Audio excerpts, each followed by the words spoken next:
Hmm. Let's see now. Not too much muscle definition. Sinews, the bones, the nervous system, the muscle tissue, the cartilage, the blood vessels, the nervous system,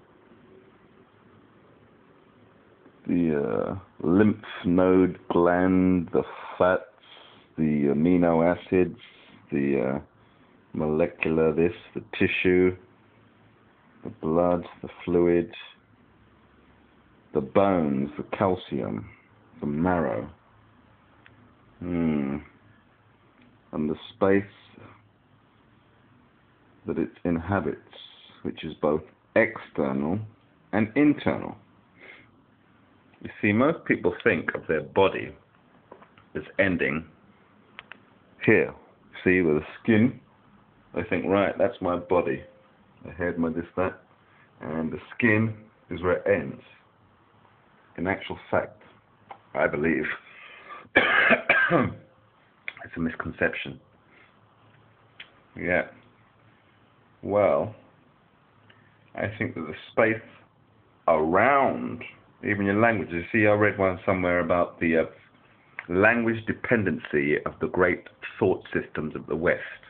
Basically, your philosophies and your thinking, your Aristotelian principles and all that kind of stuff, your Schopenhauer, your, is it Locke, and who else? You know, they've got your Jean-Paul Sartre and your Nietzsche and your Socrates and your Plato and your Seneca and, you know, all these guys, these great thinkers, right?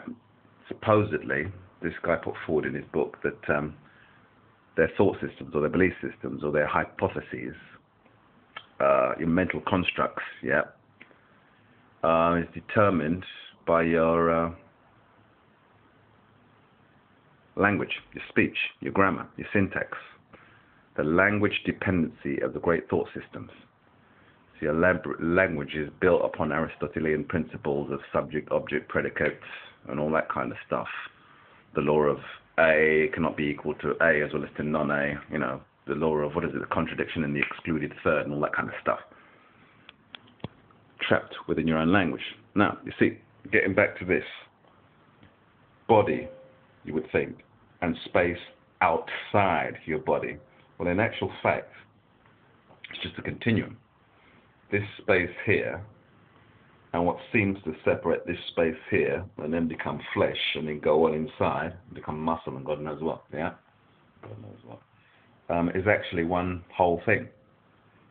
Yeah, you could break it down, you could say that's flesh and that's air, but you have to say to a cosmologist or ask a cosmologist or a physicist, well, what is actual matter? What is manifestation? And they would say it's just energy. It's mass. Matter can be converted into energy, energy into matter. So basically all this matter or mass is just all this air, space, flesh, objects, organic, inorganic, is basically just energy, somehow solidified, gets mass through velocity or something, I don't know.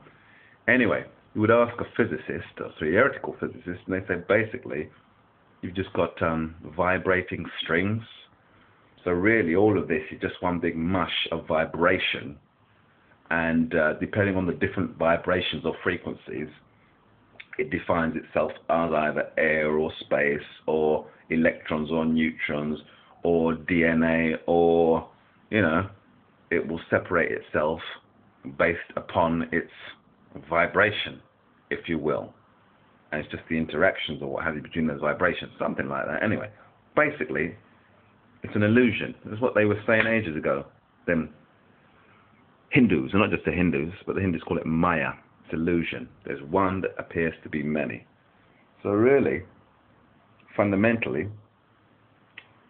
the space supposedly outside, yeah, you know, Aristotelian language, subject, object, outside my body, and the space inside my body is actual fact one unified space. It just appears because of the polarity, the difference between its increasing and its decreasing frequencies, you know, as above, so below, expansion, contraction.